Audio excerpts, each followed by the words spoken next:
This is StormReel, a podcast about the intersection of people and weather, hosted by storm chasers Jeremy Hamann and me, Gabe Cox.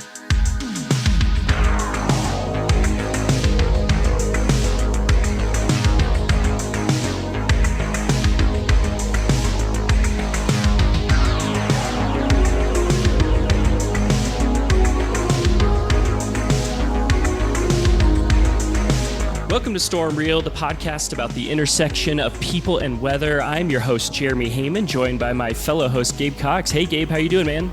I'm doing fantastic, Jeremy. How are you? I'm awesome. This is a fun, rare morning record for us. We love morning records. Feel fresh. Yeah, the coffee hasn't quite activated yet, but we'll get there for sure in the bloodstream. But yeah, we've got a great guest today on the pod, and we usually, Gabe and I, if you listen to this podcast, we usually do a little banter at the top, but we really want to bring our guest in right away because he retweeted a tweet yesterday at the time of this record that we really want to talk about, a tornado in particular. So I'm going to intro our guest. We'll bring him in and we'll talk about this tornado. So Chris Bruin is an on-camera meteorologist for the Weather Channel, where you can catch him weekday afternoons on Weather Channel Live, or he'll be reporting live in the field during extreme weather events. Chris attended Florida State University, where he received a bachelor's degree in meteorology. Since then, he has covered historic storms, including hurricanes Harvey, Irma, Florence, and Michael, as well as wildfires, severe storms, and extreme winter weather. Welcome to the show, Chris Bruin. Thanks for being here. Hey, thanks for having me. I'm really excited to be a part of you guys' podcast.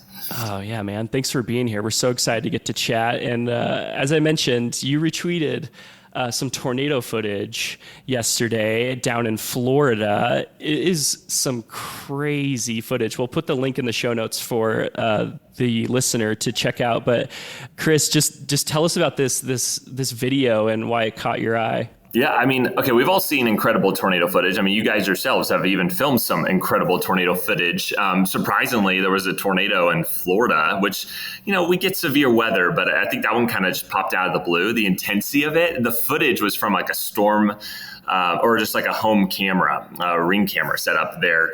But it was in a mobile home community. So you can really see why those are so dangerous to be in. And there's lots of them in Florida, or manufactured homes that aren't necessarily like built on a foundation there on the ground. Mm-hmm. But I mean, literally one of the homes like gets lifted up and blown up into the sky. This was outside of Tampa Bay. It was incredible. It's crazy footage, and it really emphasizes why mobile homes are the last place you should seek shelter in, because it is a relatively weak tornado. You can tell from the footage, mm-hmm. but it lifts up this mobile home onto its side and just hangs on its side for a while. Yeah. We'll post a clip and watch it through the end, because it looks like it's going to stay up on its side, and then at the very end, it just slams back down. Yeah, it slams back down. It's crazy. It's almost like the tornado was like a vacuum, and it like lifted something up to vacuum underneath it and then dropped it back down on its side. It's wild. It's bananas. Yeah, some of the craziest footage.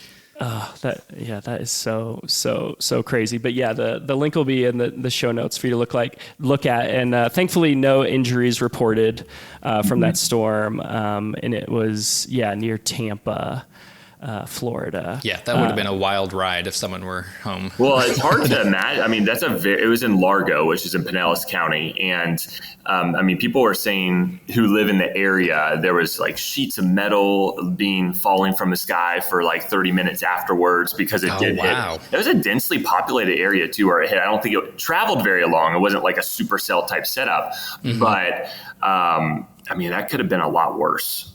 Yeah. Absolutely. No kidding. Yeah. Thankfully, no injuries reported, no deaths reported. Mm-hmm.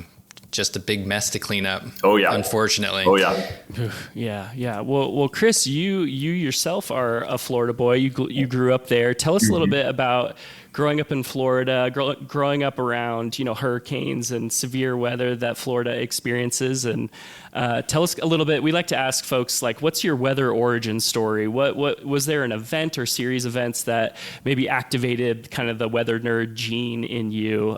Do you have any stories like that you remember growing up? Oh, yeah, several. First off, I think it's kind of built into your blood, like, to be a meteorologist. I mean, everybody, I think, at some point when they're young is like, oh, that'd be cool to be a weatherman, but it doesn't really last. But I mean, as far as I can remember, weather has been like the most fascinating thing. And of course, like growing up in Florida, hurricanes were something I wanted to experience. And I feel like while I grew up, I'm from Naples, by the way, so way down south on the west coast of Florida, like pretty much directly across from Fort Lauderdale. But we didn't get a lot of tropical storms while I lived there until the 2004 and 2005 season. And by then, I mean, at that point, I already knew. I mean, I was in middle school at that point. And I remember Charlie and what Charlie did, because that really was one of the biggest storms to impact Southwest Florida and really to threaten our area. We've had some tropical storms and stuff, but they always were underperforming. Yeah. Seems like anytime. So, but Charlie, I remember vividly. And when it made that jog to the right, it was, everyone kept saying it was going to Tampa and Tampa. And I still think we still have a lot to learn from that particular situation. But I remember making that jog to the right. And in my mind, I was in a homeowner. I was in middle school. I was really excited. I know I didn't want the damage and stuff because it was catastrophic. But at our home, we're in Naples, it moved up to, Charlotte County. So we didn't get the worst of it at all, but we still had 80-mile-an-hour gusts, and I remember seeing what that was like, and I just loved it. And then the following year we got Wilma, and that one we left for. We were in Orlando for that storm, and I remember we were out of school for a week, but the damage that it did in Naples was just impressive. And so I always was that kid who loved hurricanes, but I wouldn't say hurricanes were my favorite weather necessarily. I loved snow and cold. In fact, when I grew up, I would track in the wintertime how many days we got below 60 degrees. I had a little Weather Channel thermometer. I still have it. It doesn't work anymore, but I still have a little Weather Channel thermometer that I would track, put the sensor up at the house, and I would put down every morning that we got below 60 degrees in the wintertime. I was fascinated with cold fronts, and like we would drive to Indiana to see family every winter for Christmas, because my parents are from the Midwest. And so we would always drive, and I would have a mapped out forecast for like every city of, awesome. 40, 60 miles. Like I would look at the forecast in Naples. It would be so cool to watch the temperatures drop as we worked further north up into Gainesville and Valdosta and then Atlanta and then Nashville. And like, I would just have a printed out forecast. I would handwrite all the I was a very big in geography too. So I love geography and I love meteorology, and the combination of the two is like my dream. And so, I just always did stuff that most kids probably did not. I would like do my own little storm chasing with the thunderstorms we used to get in the afternoons in Florida. I would like purposely drive down the road if I saw the dark clouds and try and get into it. It never was that intense, but it always was exciting to see what the storm's going to do and whatnot. So I always have had that passion for weather. And it's funny because I always watched the Weather Channel growing up. Like it was like every morning before school, I would watch the Weather Channel. I would look. I mean, I remember I couldn't even sleep if there was like a hurricane. I would like, what's the updated cone? Are we in the cone? I was really excited about that. But now, and I always wanted to work at the Weather Channel, but I never actually thought I would. And then like the fact I'm here, like working alongside some of the people I literally would watch in the morning before going to school, and some kids to elementary school, is just surreal to me. That's amazing. So it really is. So what was that like when you got the call? Because this was a dream. I mean, you had the Weather Channel thermometer, like you grew up watching these guys, and then you go to school for meteorology. I'm sure, the dream was to make it to the Weather Channel. What was it like getting that call? Well, I remember I'm a forward thinker. Like I think long term. I've always been a planner, even from when I was in elementary school. There may have been a couple years, like kindergarten and first grade, I wanted to be an architect. I would have drawings and stuff, but then I moved past that very quickly. And it was meteorology. I knew I wanted to be a meteorologist, which honestly, I look back now and I'm thankful, because a lot of people don't always have that specific idea of what they want to do. So it really is a blessing in that way. And you have to have a direction to get through school, because the schooling is so difficult, especially at Florida State. I mean, it's one of the highest failed majors in the college. And so I'm thankful I barely passed.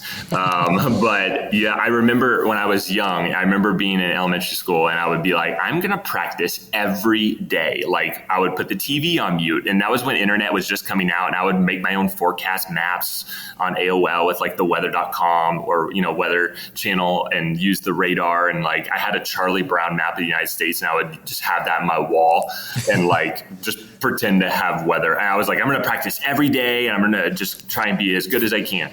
And so, but anyways, I went to college, Florida State. They have a great program, and then got my first job in Idaho as a morning meteorologist.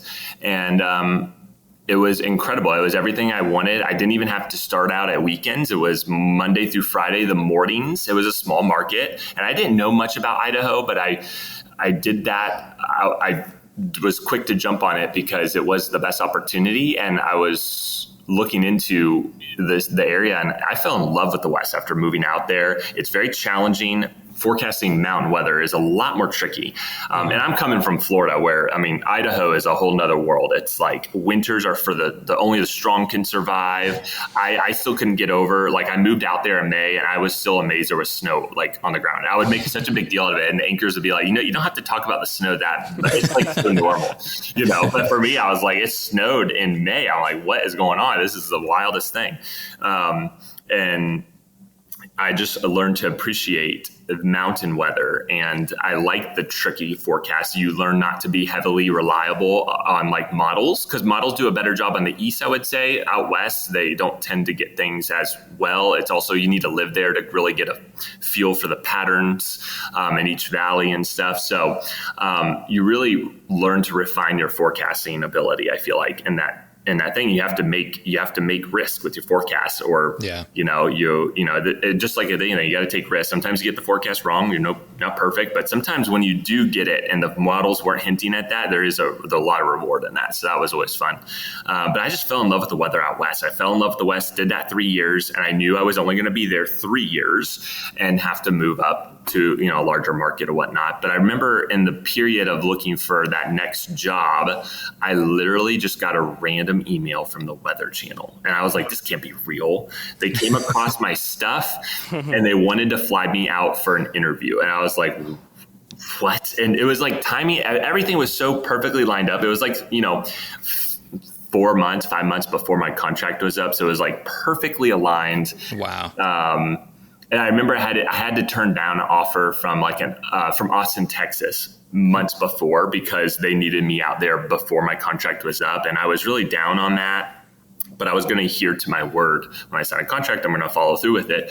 But if I had taken that Austin job, I wouldn't have been able to take the Weather Channel. So it's really cool to see how everything kind of pieced out on the inside. And I've been at the Weather Channel now 8 years. So I did the interview, and even then, after doing the interview, it was like one of the hardest things I've ever done. It was a full whirlwind, you talk to people left and right, you do an audition, you do all this stuff, and then they fly you back to Idaho, and I had to go back to work the next morning. And it was just like, it was a lot. I knew I did as best as I could on that interview. So I felt good about it. But in reality, I was like, I don't know how many people are, they're considering. I had to wait a month before I found out too, if I got the job. But I did. And it was on Good Friday. I remember very well getting the call. And I just remember it was like, I cannot believe this is happening. Like this is happening. And so I've been here now 8 years since then. And, it has been a dream, like really is surreal sometimes. That's such a fun story. What was it like walking in there, day one, and you're like interacting with the people that you grew up watching? I remember Jim Cantori, he was the first one to kind of interview me on social media. And so they did this like very like relaxed Q&A to get to know me. And so I just remember being so nervous. Like, I don't know, it's Cantori. I'm like this guy. And now I'm like, even now I seen him, and we've done so much together over the years. And like, he texted me the other day And I was like, I still can't believe like Jim Cantori just randomly texting me. It's just crazy. It's like, I was like, I remember watching you going to elementary school, and here you are still working alongside and still and he's like so exactly how he is on camera. That's exactly how he is in real life. And so I just, in like Reynolds Wolf and like all these guys, people, Stephanie Abrams, like I remember being very nervous when I had to fill in on the morning shows with them, because I'm like, these are the greats. And I'm like over here wanting to be really good, but like also I'm not like that anymore. But those first couple years, you're still, you just put a lot of pressure on yourself. You want to do good, but then it almost takes away from your personality. So like you're so focused, and you learn to get the real. I remember my first assignment, I didn't realize how much travel I would do with this job, but that was in 2017 when I first started working here. And within a month, I was starting to travel, and they threw me out. And then we had Harvey. Well, we had the eclipse that year. That was my first live assignment, which was a dream assignment. They sent me back to Jackson Hole because I had just come from there. And so I got to see that. And then right after Hurricane Harvey, and then we had Hurricane Irma, and it was just bad. So like, I look back on my live shots from those storms, and I was like, oh, this was so embarrassing, but I feel like I learned so much by just getting out there and doing it, and just like being pushed into that situation so quickly. And that's probably my favorite part of the job. Like I love being in studio and using the,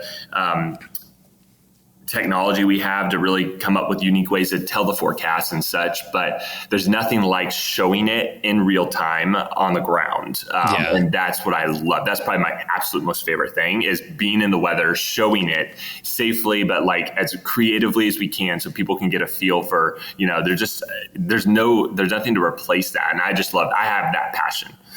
Yeah, it never gets old. The Weather Channel on-site reporting in severe events, I think, it never gets old. It's so impactful. Seeing a human being in the elements, experience it. Yeah, and you've been through these insane events, and does it ever get old to you, or is each event unique and quote unquote special to you? I feel like you do get a little numb. Like I've seen so much damage. So you do see, you do tend to just unintentionally, you tend to compare, oh, this isn't as bad as this storm I saw.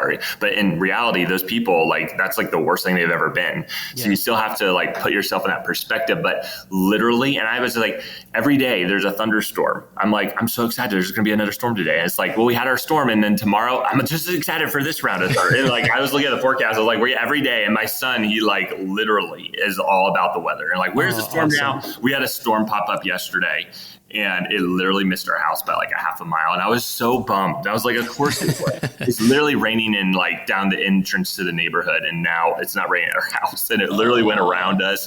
But I'm like, okay, we'll do it again tomorrow. I'm like, just excited. It's like, I could go through something, and then I'll like that passion will just like relaunch. I want to be back. I want to do it again once I'm rested and like recovered and everything. But it's it's just, it never gets old. Like, I can't tell you how many times you go back into a hurricane or you go into a severe weather event. Honestly, for me, hurricane, everyone loves hurricane, not for the reasons they cause damage and stuff, but from a meteorological standpoint, they're everybody's like top tier event, I think. Yeah. But everybody has that, and there's so much coverage of that. I actually prefer like a blizzard in North Dakota. To this day, that was probably my favorite coverage of a storm, because it wasn't getting the coverage it deserved from like other news networks or other people. And yet I was there and got to cover this from like a national level, because in North Dakota, those are all beginner markets. They don't get real experts to really hone in on their forecasts unless the person decides to stay there long term. And they have some of those, but a lot of times those people aren't from there. They get their first job and they're out, and it's just constantly, turning over. But when we were there, we were welcomed with so much, like they were so excited that the Weather Channel was there in North Dakota. And I remember it was a 3-day event in Bismarck, 3 feet of snow, 60 to 80 mile an hour winds throughout that event. I mean, it shut down the city. We couldn't even leave the hotel for 3 days. Wow. It was the wildest thing. And I just loved every minute of it. It was probably my absolute most favorite coverage. And I just thought, I could do blizzards, and not everyone can do blizzards because they are intense, but I could do blizzards all day, every day. And I just love that raw power. And I feel like the wind and the snow shows up so much more visually, and you can be out in North Dakota and 80 to 100-mile-an-hour winds so much more safely. You're not having debris flying at you like when you're on the beach or something at 60-mile-an-hour gust comes in and there's like stuff flying at you, you know. That's so funny. And I grew up chasing blizzards because I grew up in Maine. Okay. So you even got the nor'easters and stuff. Yeah, we would get crazy storms. And it's so funny because you growing up in the South, you grew up with hurricanes. I grew up with blizzards, but we both like gravitated towards the exotic weather events that neither one of us, because I love hurricanes. I could care less if I went through another blizzard, but hurricanes and tornadoes, like the warm weather stuff, is what I gravitate towards. It's so funny. Yeah. That's probably a pretty common thing for people, just like the grass is always greener on the other side kind of situation. It seems like it. Yeah. And, you know, everybody's seen the live reports from the Weather Channel. Everybody's seen the studio reports and all these crazy graphics. And I would love if you could explain, kind of like give us a peek behind the curtain to what it takes to do that. Cause you don't just show up with a camera and report live. Like there's a lot of logistics that go into that. Yeah. And especially with the studio stuff, all of these graphics, and you know, you have to show up early, like hours beforehand and prep for this. So it would be awesome if you could give us kind of that peek behind the curtain as to what it takes to pull this stuff off. Yeah. Well, I think my favorite thing about the Weather Channel is you get to really focus in on your strengths. So like in local news, you're kind of a one-man band. You're doing the forecasting, you're building your graphics, you're presenting it all, and you're just tied down. You want to be creative, but you're limited on resources. And so like you had to do that. Now, I love forecasting. I don't get to really do any of that right now. It's all done through the whole data, and they keep everything similar. So I don't do any forecasting. Now, I'll look at the forecast and describe, you know, where I'm like, oh, I don't think we're going to get there, or, you know, or say what I feel like may happen more likely. But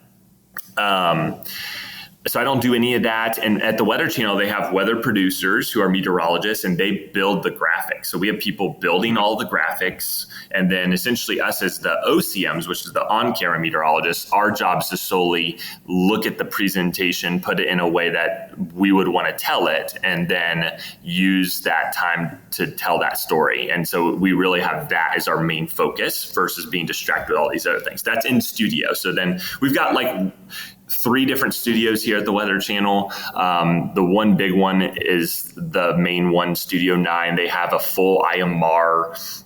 It's not like a green screen. It's a green room, and it's like 3 stories tall, and it's so massive. It really is. It's impressive. And they introduced this IMR technology probably 4 years ago, and it's really top notch. It's been really cool to see and describe things like, I'm even thinking like, you know, they've been able to do things like on a golf course and you know, a stadium, on how hot temperatures, and you can visually show this in a creative way on how like hotter air makes, you know, the ball fly farther, and colder air is more dense, so then there's less home runs, or less, like there's a smaller percentage of home run ability. And like there's just lots of different things they can do in creative. I mean, I'm even thinking of like, oh, how cool would that be to show like a slot canyon and how it floods, and like how to do it, because it's hard to do in real life. Plus knowing where that's going to happen and what canyon that's going to happen and how to film that safely. There's a lot of logistics there, and I would love to do that.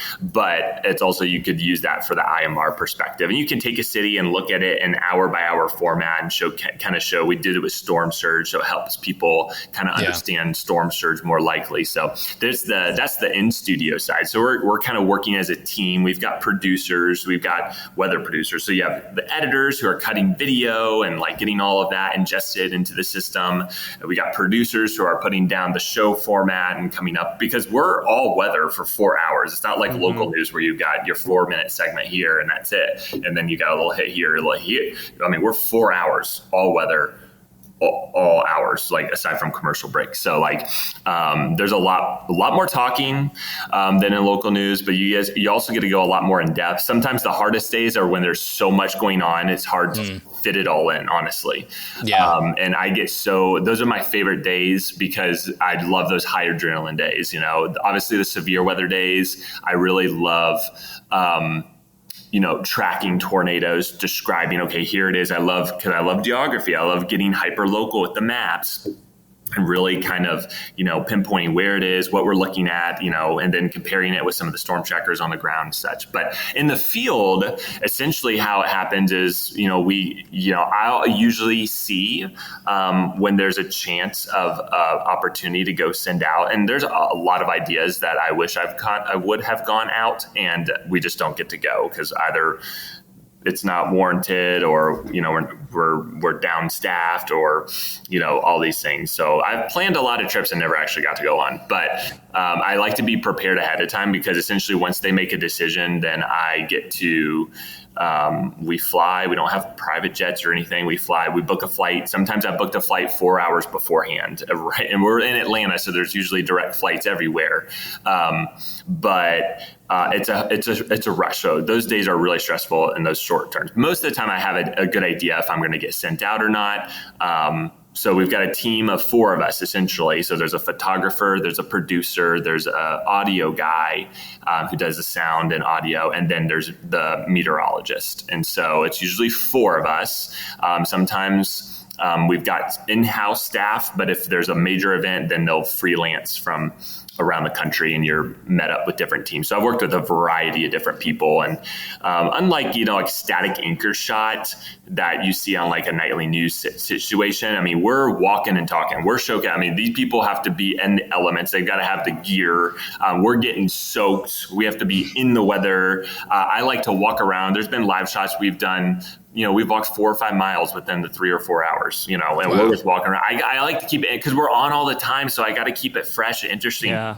Plus, if you're in Boston, I mean, I want to showcase as much as I can, or wherever I am. I don't want to be in one specific spot. You guys know, like, it can change so much from one side of town to the other side of town, and it's just trying to get the full story and trying to capture what's happening. I put a lot of pressure on honestly, picking out the live location is probably my favorite aspect, and I tend to take that on. Some other people prefer other people, do that, but I like to do that planning, and I thrive in that situation. It's a rush. It's an adrenaline fill. Plus you have the excitement of what's to come, the storm and all that. So that kind of is like behind the scenes of what goes on both in studio and out in the field. That's great. So it sounds like you have, when you're on the ground, your team on the ground has a fair amount of latitude to rove and select sites. Are you getting feedback from HQ on what they want, and how does your team kind of balance those needs and make those decisions on the ground? So they pick where we go essentially. Like they'll say, because they got to divvy it up, and there's a lot of things that go on behind the scenes, like behind my awareness and meetings that I don't ever get to attend. Where they want to send people, if they're strategically putting people, like Cantori, he's always in the eye wall, and I've gotten to be in my fair share of eye walls just because of the luck of the draw. But it's not like we get to say, "Oh, we go here. That's where I want to go." He can do that. Yeah. But so you guys, you're not playing rock, paper, scissors with Jim Cantori to figure out who gets to go where. No, so they're figuring that out. They always put Cantori in the worst, and typically that's how it unfolds. And then, we're not like, oh, I want to go here, so I'm going to go here. And then it's essentially they decide where we go. And then once we get that decision, then everything else is kind of up to us as a team to showcase and like do that. Now, sometimes if there's a change in the forecast or anything, we can suggest, hey, we should go here instead, or, we can give our inputs and stuff. And they're always welcoming, that idea of like, oh, I would love to be here. I'm always throwing out ideas. Hey, this would be a good coverage. This would be great, So always that, but then there's a lot of freedom once that decision's picked, because there's a lot of other behind the scenes, who's closest, travel, budget, all these other things that go on. But once you got your team, so if you're assigned to the city, then where you decide to film and how you want to do that, all the video, all the ideas, that's free for all essentially. Hey, dear listener, storm chasing and podcasting both cost money. And now that Gabe and I are back making podcasts regularly, we have a new way that you can support our show. If you look in the show notes, you'll see a link to be able to subscribe to our podcast. This will cost you $5 a month, and you will be rewarded with early access to our podcasts. You'll get each episode 2 days early as a $5 a month subscriber, and we will read your name on the podcast. This support means the world to us. We take our time out of our regular lives to make these episodes, and so just a little extra support would really, really mean the world to us. Thank you so much for listening and considering subscribing.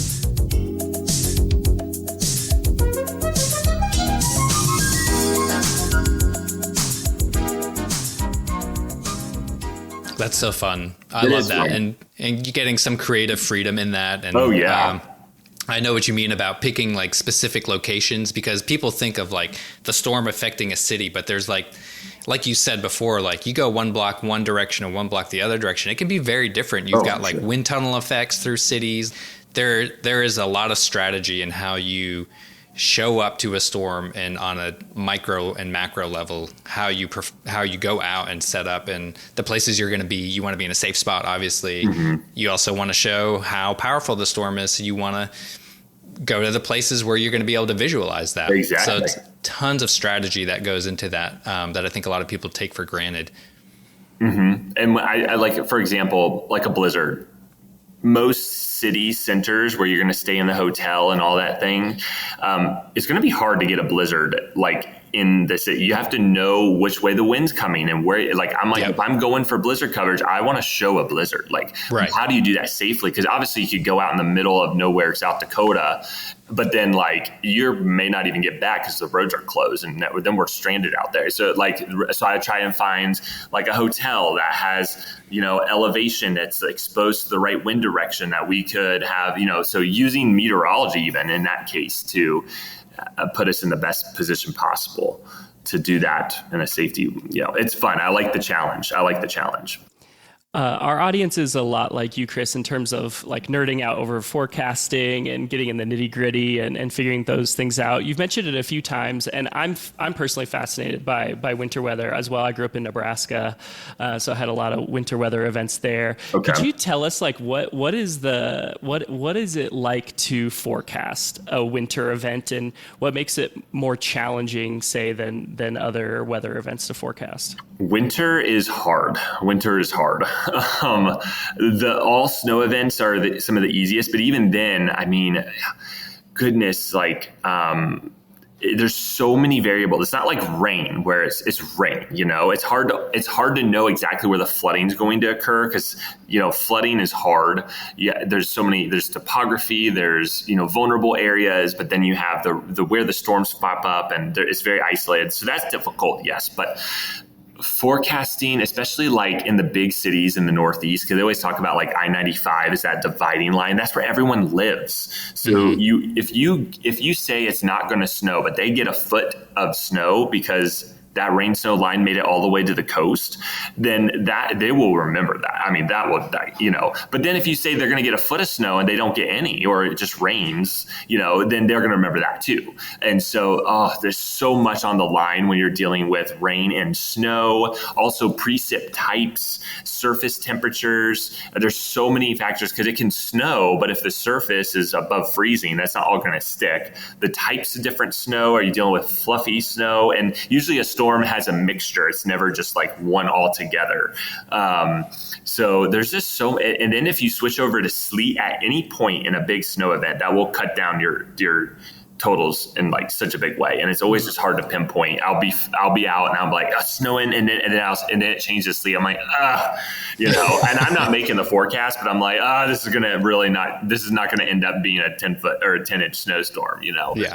So especially in urban areas where you have so many people that they're excited about snow. I mean, people, I feel like the general idea, it's a lot, but like you say, there's a big snowstorm coming. I think people get excited, and then they want that, and if it doesn't happen, then they're going to blame you for sure. I mean, they're going to get blamed regardless, but like the amount of forecasting that goes into it, there's just so many things. I feel like it's gotten better. And you also just kind of learn, like, no, this is, you kind of, after seeing enough of them, you get into a pattern of what you can expect. And then you start, I feel like conveying the scenarios, I think, is more helpful, because this could happen. Because people know that you're not perfect, and no one's like saying what you say is going to happen, but your job is to help them be prepared and also kind of help know what to expect. So I know it sounds so meteorology, like that sounds like such a meteorologist question, like, oh, it could rain, but it might not. It's not like that. I hate, well, it might rain, it might not. It's 50-50. I hate that. I want to be bold with the forecast, but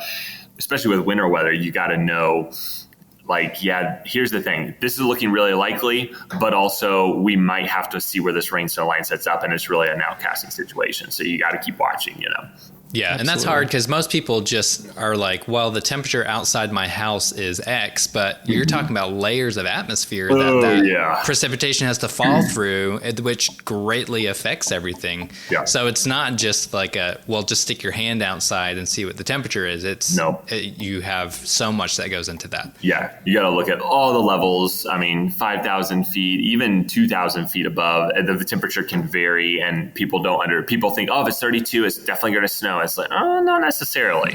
I used to think that. I was like, when I was younger, I would want snow. And I was like, surely it can't rain. And I would, anytime I saw snow in the forecast up north, when we would be there, I would be like, oh, we're going to get snow. But it wasn't always that case, When you were creating forecasts and presenting them, locally, when you were up in the Northern Rockies and Idaho, and how did you learn to deal with the criticism that, would be directed directly to you, like it was your quote unquote fault if something happened or didn't happen? Like, what was it like to kind of cut your teeth in that environment and learn about, the public's response to your forecasts? Well, you have to learn to, I think that first job you get, you see how many people, because the local news, I feel like I would get spotted regularly at the grocery store and anytime. So and it was great. At Weather Channel, it's so different. The only time I really get, people are like, oh, there's Chris or somebody, if we're out in the field and we have our Weather Channel gear on, or a big event's coming, and,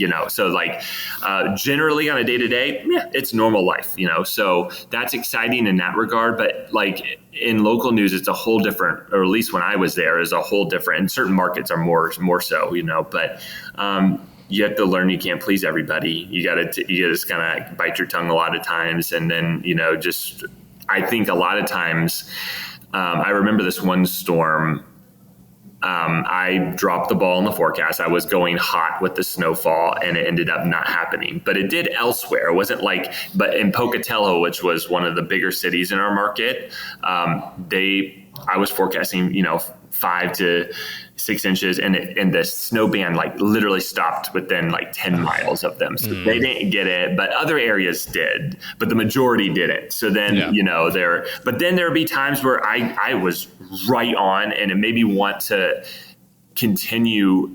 It wasn't I was thankful I did take a bolder stance, and that the models were showing very little snow, but you knew that setup, what they called a convergent setup in the eastern part of Idaho. In the Snake River Plain, you get the winds to kind of keep it, and the snow just sits there, and models can never pinpoint when that's going to happen. And when it does, it overachieves every time. You just know it.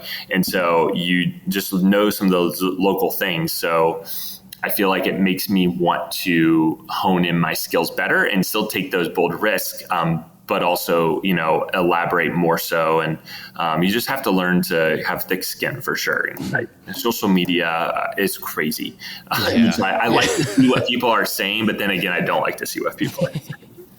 Yeah, that's a double-edged sword for sure. Oh, yeah. Oh, yeah. Cannot imagine. Yeah, and people have legitimate gripes, but it's so intense. Yeah, I just cannot imagine what it's like to be in y'all's shoes, getting all that attention directed at you and in your job performance. You have to distance yourself sometimes. You gotta look at it when you need it, and then be like, you know what, I'm not going to get into that. I'm not going to get into it. And sometimes, like, honestly, in hurricane situations, like, that's when I get the most engagement. That's when most people are watching. I don't even have time to check my phone. It's so wet. I'm soaked. I can't even use my phone. Like, I'm trying to get up. I'm trying to be like, what's going on? I only know what's going on around me because I don't even have service, or I'm so wet. I can't even look at my phone because it will, like, get so wet and just die. So Yeah, absolutely. I'm curious, something that we like to talk about with especially folks who are going out into these extreme events, hurricanes, wildfires, post-tornado events. How have you learned as a part of a team to kind of cope, with seeing extreme things, damage, destruction, death? You're doing your job on the ground and you're getting the shots that you need to get and you're doing your job. Mm-hmm. How do you handle kind of the post exposure to those events? That's a good question, because that is still a work in progress for me. It's definitely hard. That's a skill set that you either have or have to work to refine. Yeah, I love the weather. Like, I love forecasting and showing everything up to the weather. But then after that, it's still the weather story. But now you're dealing with kind of heartache with like, you're dealing with people's livelihoods, and it's so much more of like an interviewing, and that's a whole nother skill set that, being at the Weather Channel, you get thrown into, and you have to learn how to ask those right questions. You have to learn to kind of take out the, excitement of what we just went through, and then also have a human level of like, these people just lost their homes, or what's going through their minds. And I feel like it's you kind of put on like, oh, this is work, so I need to do it. But then that prevents you, when you view it from that way, to like really just ask the genuine questions that you would typically ask if you were right there. You went through it along with them. So like, I mean, talk to them like, like they were your neighbor, or like, we just went through this. What'd you think? Like, and so that definitely takes skill. That's been hard for me. I feel like I've gotten a little better at it over the years. And I remember like, I don't want to, I'm not that news journalist who goes talks to families after hard things happen. Like, I don't want to be that person. That's not my strength. But essentially that's the case after a tornado comes through. I remember we were on the scene in Mayfield, Kentucky that morning after first light. And that tornado, I mean, goodness, like, they were still doing search and rescue. I was like, I don't want to get involved with any of that. I don't want to see that body. I don't want to, I don't want to interfere with people processing what they're all going through. But also it's important to people. So I never am pushy.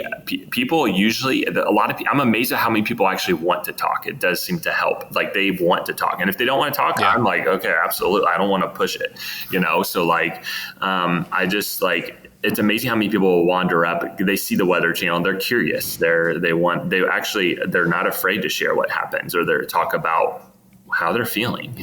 Some don't want to be on camera, and then others are very vocal and want to share. And so that has been hard. But also there's so many things I want to say to them that I feel like, because I'm at work, I don't, and I need to be better at just like, no, I want to talk to them how I would talk to them, like if I was there with no cameras, and just be an encouragement, Yeah. Yeah. And I think a lot of those, you mentioned people being open to come and talk to you, and a lot of people like seeking you out. It becomes almost therapy for people to share their stories. Like, and we've experienced that just covering huge tornadoes or hurricanes and putting together documentaries. It becomes almost a therapy session in the comments section where people can share their own story, and it becomes this kind of monument built towards this event that impacted their lives, and something to remember it by and work through it. So it is, and it's such a weird dissonance being a weather fanatic, and like you were just so captivated by these events that on their own are just fascinating and can be beautiful on their own. But then there's the part where it intersects with humanity, and it's such a strange thing to wrestle with, because obviously we care about people, and like we're going to prioritize the people, but also like we feel like this kind of like judgment just for being there and enjoying a storm and having to deal with the aftermath after. It's just it's a strange dynamic. And I think as a team, we're still working through it too. I don't know that we'll ever have the full answer to it on how to balance those things. But yeah, I think unless you're a weather nerd, you don't really fully understand the depth of that kind of wrestling between the cause and effect. Yeah, there's an excitement, but it's not excited about what's going to cause. It's just an excitement because you're passionate about something. You want to see it, and but then there's the reality of what those things can cause. Yeah, absolutely. I was at a family event recently and chatting with a family member, and I just caught myself because I was like, there was a really beautiful tornado in this area recently, and a family member was like, I don't know if I would describe that as beautiful. And I just reminded myself, like, oh yeah, like I have a unique perspective that not everybody shares. So for sure. I'm often got it checked on that, for sure. But just a funny world that in mind space that we often live in. Chris, you mentioned your son a little bit, and it's been a theme in this season of our podcast to talk about kids. Gabe and I are both dads as well. Tell us about your son's fascination with weather. It sounds like obviously dad's enthusiasm is infectious, but what do you see in your son, and what's it like kind of seeing the weather through his eyes? He literally wants to do whatever dad wants to do. Mom, I could read, and I'm like, I'm going to have a little reading time. He's like, okay, I'm going to read too, and I'm watching storms. He just wants to be me, and it's amazing. I love that. And seeing it through his eyes, I'm telling him things. He knows how to pull up the radar. Oh, look at that storm. Oh, and he'll be in the shower, and he'll fog up the glass, and he like pretends to do the weather. I caught him one time, and he was like, had his remote, and he's like, oh, and this is the high pressure, and this is the low pressure. And like, obviously mom and him watch me when I'm at work. And so we just had our second child, and it's another boy. Congrats. He's 9 weeks old, and he's going to be a weather fanatic too. I just see it. The weather is a part of it. Literally, when storms come, I'm outside. My wife's like, no, it's lightning. You got to come back inside. You guys are my precious. Like, she's like, if anything happens to you, and I always say, whenever I go on these work trips and stuff, I'm going to come back. I'm not going to put myself in a dangerous situation, especially if there was something that you wouldn't, her passion's very different, but she loves that. I love weather, but I also want to I'm not just going to go get the shot and put myself at risk. I have a family I want to come home to. And so I'm going to take my safety seriously, but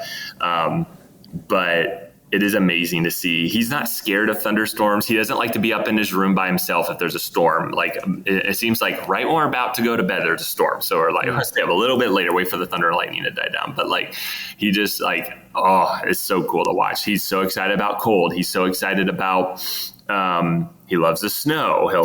I'll say, I love it hot. He's like, I love it hot too. And so, I mean, we're doing great. I'm a guy of extremes. Like, if it's really cold, that makes me want to go outside even more. And if it's really hot, that makes me want to go outside even more. Obviously, if it's hot, I want to go swimming at the waterfall or do some way to be cool. But it makes me even more exciting. That is like in the extremes, that makes me want to do it even more. And not everybody has that passion. People are like, it's raining, I don't want to do anything. And I'm like, it's raining, nobody's going to be at the park, let's go to the park. Like, that's amazing. Like, or you have popular trails. Like, I love doing things that not a lot of people love to do. Yeah, I love a beautiful 65-degree day too. But like, and I think Brooks like has a lot of that in me, or in him that I do. Like, it'll be like 20. I remember we went hiking and it was like 20 degrees in January, and it was like 40-mile-an-hour winds, and we went hiking, and he didn't even say anything about it. And like, he was like, I'm cold down. I'm like, let's keep going. Come on. And built a little snowman, and like, we had blasts, and like, it's not going to stop us from getting outside. There's never a bad weather day. There really isn't. I can you just to make the most of what you've been given. Absolutely. Yeah. There's no bad weather, just bad clothing. Yeah. Right. Bad clothing. Exactly. Well, Chris, you and I actually have some mutual friends who you met during your time at FSU. Okay. And during a meeting this morning, I asked them if they had any footage of you from your FSU days. And I just texted you a video that they sent me. Let's see. Oh, goodness. This is great. These are embarrassing to watch. First off, my haircut too. Cold rain, early evening, then that will transition over to sleet as we head into overnight hours and along with freezing rain. So those roads are going to be very treacherous out there. In tonight's forecast, rain showers, snow showers. Hey, you got to start somewhere, right? I cringe looking back at these. That event though was, I'll tell you what, 2014. I don't know. Were you guys in Florida around that time? Are you guys in Florida right now? I'm in Texas, actually. Okay, that's right. You're in Texas. Yeah. We had that big storm in college, and it was the first time FSU had shut down in a long time. But we had sleets, and of course, all of us meteorology, we were seniors, so we were about to graduate. But like, we went snow chasing, and we had to drive an hour and a half at night. It was like 10 p.m. and I was at the Welcome to Florida sign, and it had snowed like 2 inches, and It was an experience, but that's what that forecast was. And yeah. That's well, awesome. looking back on that, what would you tell, FSU, Chris Bruin, working hard, struggling through meteorology, like think about the headspace you were in then and the perspective you have now. And what would you tell Chris Bruin from then, and also meteorology students who are maybe struggling right now, who are wondering if it's worth it? It's funny that you ask that, because I was literally thinking to myself like last week, just pondering. I'm a big reflector. I love to think through like what I've been given. And it's so crazy because I'm like, I've been given many of my dreams that I always thought I would want. And like the Lord's been so kind to give them to me. I was like thinking about myself, I was trying to imagine life. Like I was just in our house. Everyone was asleep. It was quiet. And I was thinking, and I was like, I can't believe this is the life. I was like, if you had told me in college that I was going to be living in Atlanta, have my family, a beautiful wife, our 2 sons, and be working at the Weather Channel, I was like, I would have been, first off, like so excited, but also so like, no way, that's no way. But like looking back now, I'm like, oh, all that hard work, like, it wasn't, I don't know. It's worth it. It's for sure worth it. You have to have that passion to get through some of those classes because they're hard. But that was this unique season of life. I remember like working, I had my first job at Target and doing that and then going, I couldn't do any of the homework by myself. I had to be with others and we had to walk through it together because I just like could not get my mind to comprehend. We had like teachers that were so smart and professors that were so smart, but they had a hard time like teaching, like getting down to our level. And I just could not grasp my head around some of these concepts. And, then when you did have a really good teacher that had that ability, it was so, you knew like, this is a great teacher, but, yeah, it's worth it. Putting in nothing great in life comes easy. And so it's worth like being patient. Also, like, I got to the point I was okay with not working at the Weather Channel. Like I always thought that would be fun, but I never thought it would actually happen. But it was totally handed down by the Lord and like just a huge blessing. So like I would look back at FSU Chris and say, I know these are long nights. These are a lot. I don't think I've ever been as busy. Kids are rivaling it now, though. I will say, I don't think I've ever been as busy as I was in college until now with 2 kids. But it's just different. You learn to manage your time more wisely and stuff. But yeah, it's like nothing in life comes easy, but you just want to soak up where you are and, persevere and work towards a goal. I think it's always good to have goals. Like I was like, we just paid off everything. I was talking to my wife. I was like, okay, we've always had such clear direction. Like, okay, I was like, we need to have, what's our next goals like now? Because it's maybe like now we can achieve things that weren't right in front of us. So it was like, oh, that's the way down the road. But now we're like, what's our goals? I feel like we need to have more goals. And like, I have lots of ideas, but it's hard to like have time to really put in thought and how to like expound upon them and stuff, So you're such a great example. Just throughout telling your story, you've always known, you've always had a vision, right, for what you've wanted. And I think that's just such great advice for young people, even for myself, hearing that is like, yeah, if you don't know what you want, spend some time thinking about what you want and what you want the future to look like, and that will set your course. That's such wonderful advice, and you're such a great example of that. Yeah, it's super inspiring, man. Well, I appreciate that. It's funny because I didn't realize that at the time, but I look back now, I'm like, I did have, and I know that's like not the majority. Most people don't know what they want to do, or they have, and there's always like, I remember when I got my first job in Idaho, I was coming out of college and doing mornings. Like you're supposed to, I don't know how I'm getting sleep. I was up till midnight, and studying, and now I'm supposed to be up at 2 a.m. Like I was like, and that was hard. Like there was like 4 months there. I was like, I don't know if I can do this. I was like, I'm not getting sleep. And that obviously impacts your emotions and you're just delirious. And I'm like, I'm never going to sleep again. What's up with that? I can't go to bed. In Idaho, it doesn't even get dark until like 10:30 or 11 p.m. Wow. And I'm like in the summertime, and like coming out of a college schedule and going straight into that was like, I was like, what did I sign up for? I was like, this is crazy. And then you learn, and then like, it was hard, but I love the mornings. Like, and I don't do mornings anymore. Sometimes I'm about to do it in a couple weeks, just for a couple days. That's a lot easier though, when you can, but there's something beautiful about the morning, getting done with work and having the rest of the day to go do things. And so it is hard and it's adjustment, but it is a season. And looking at that now, it's like everything you're doing is working towards this goal that you may not even realize. So it is really helpful to have goals, communicate those with yourself, with your family, and check in on them, because that makes that work you're doing not pointless, even when it is hard, and being persevering, because everything, you don't want something just handed to you. There's no meaning in that. It makes it so much more meaningful when you work hard towards something. Absolutely. Yeah. Great advice. And speaking of, forward thinking and looking out on the horizon, another theme we've been talking about in this season as well with folks is the broadcast and the forecasting landscape and the social media landscape is changing weather so rapidly. We're really curious to talk to folks who do this day in and day out. Where do you see the future of weather forecasting and weather broadcast going? Well, there will always be weather. So that's not going away. How we show it, how we forecast it, those things will change, but there will always be need for humans. And I say humans because AI is getting crazy. It's just out, and it can be scary, really. But there will always be need to prepare people, to inform people, and also to be there afterwards to help people. And so how that evolves is, untapped opportunity. I'm thinking about how can I use more of my passion to tap into this new, like even just the social media landscape as a whole. There's so much that can be done. People do that's how people are sort of like making a living, is literally on social media, and it's impacting that generation, those younger generations that cable is not.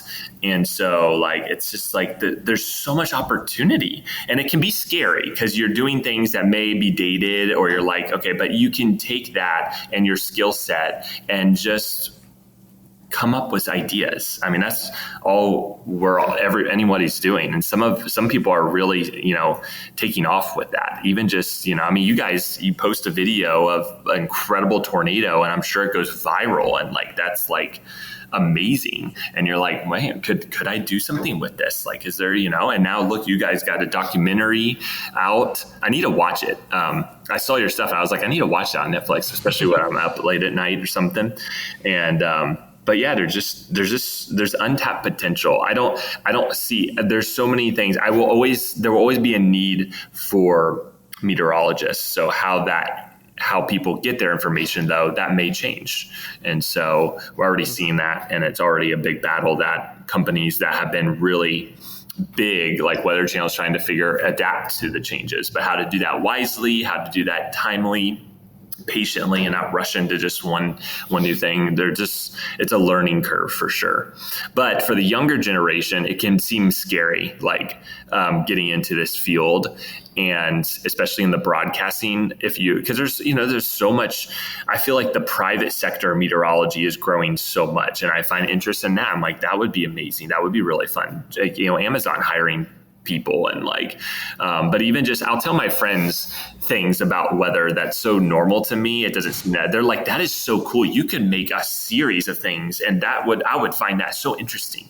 And like, or I'm like, oh, I didn't even really think about that.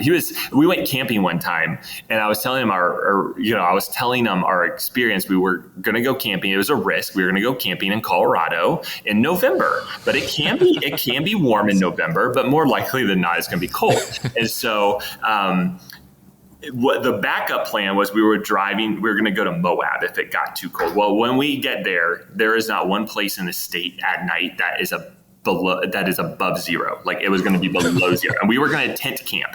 So we backed up. We went to Moab and had to drive the extra 5 hours. But even there, it was really cold. The first night, we just camped in this beautiful spot, but there was literally nobody there.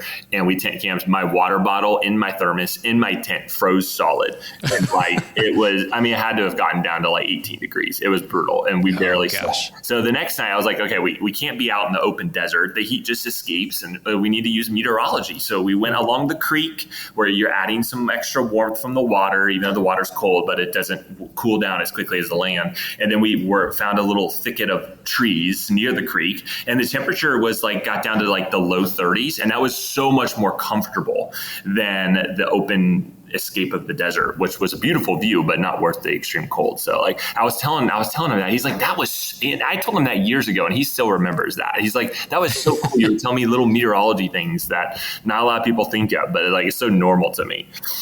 The meteorologist MacGyver. Yeah, right. Just little things that you can use on a day to, even for your benefit, Yeah, it's such a great reminder, and something we like to think about is just wherever people are, there will be weather, and there will be a need for people who have expertise to talk people through that, and give forecasts, and even like you said, be there to share stories of the good and the bad of weather events. So we really see that as well. As AI starts to creep into our lives, there will always be need for humans to tell stories and to help guide. So, and weather impacts literally everything. I mean, health, finances, economy, building construction, so much. You name it, sales, like everything. There will always be a tie to weather somehow. Absolutely. Awesome. Well, thank you so much for being here, Chris. It was such a pleasure and honor to get to talk with you and hear some of your story. And is there anywhere online or on TV that you would like to point people to where they can catch you?